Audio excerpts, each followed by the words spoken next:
So this is a letter that I sent to Lieutenant Van Ness on October 1st, 2025. Let's go ahead and get on with it. This is a statement requested by Lieutenant Van Ness. This information should be submitted as evidence in the case regarding Brenda Roach. Brenda Roach is the mayor of Woodsboro. Lieutenant Van Ness, as evidence, it is the responsibility of the investigator of this case to interview any and all witnesses in any case. This information has been submitted in a notarized statement.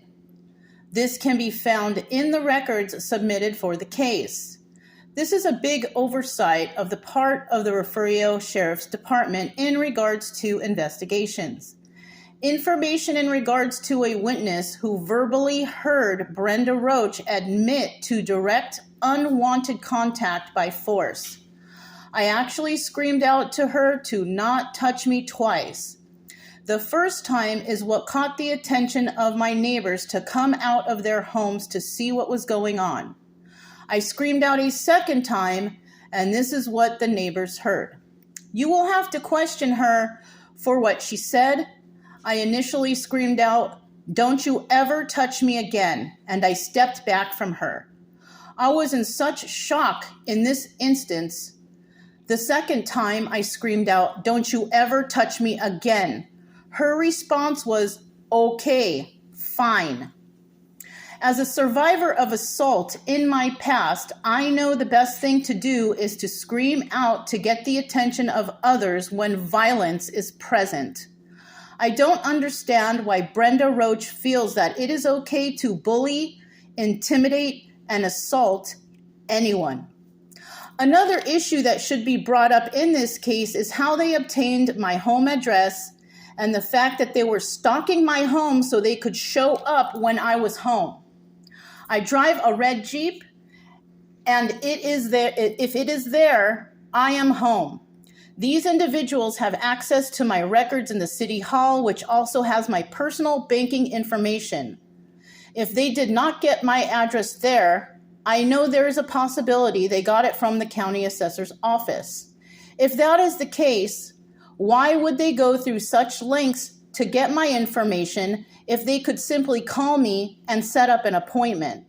I have previously asked for a civil meeting with Brenda Roach, possibly at her office, and never got a response. The person who brought her to my home, Earl Henning, called me because he had my phone number. Called me when they were already on my property. When he called, I did not know they were at my home. I asked him to come in 30 minutes because I was working. He said, "We are already here." I did not know who "we" was at the moment. I looked out my window and there they were, uninvited. Instead of calling me to ask if I was available, they showed up on my property. 2 people stepped out. I have never met Earl Henning or Brenda Roach. It is my understanding that they came to intimidate and confuse me for some reason in regards to the water. Mr. Henning told me, "This is the mayor." I began to speak to her, but her nature and abrasive way she spoke to me, I turned my attention to Mr. Hennings. He was cordial in the conversation. Because I turned my attention to Mr. Hennings, Brenda Roach proceeded to poke me with her fingers on my left shoulder in an aggressive manner. Any unwanted contact in an aggressive manner is assault. Mr. Hennings visually saw her make contact. Mr. Henning should be questioned in this matter because he was standing right in front of me. He should also be reminded that lying in a court of law is against the law.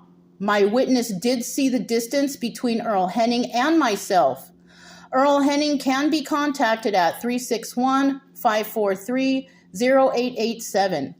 Please continue this investigation as it has not been conducted in accordance with the law. Much of this information has been withheld from submission to this case and is not a clear account to what has taken place. Correspondence that has taken place between City Hall and the Refugio Sheriff's Department have been recorded and placed on a public platform. If you would like to find the platform, you can contact State Representative Lozano or the Texas Rangers. So there you go. This is a letter that I wrote to Lieutenant Van Ness. I didn't mention anything about the stalking charges or anything, but I am sending a new email to for another statement, so they know that stalking and showing up to a person's house unannounced is considered stalking. So I would like that added to the record, and I will go ahead and be making that letter here soon. Thanks for listening.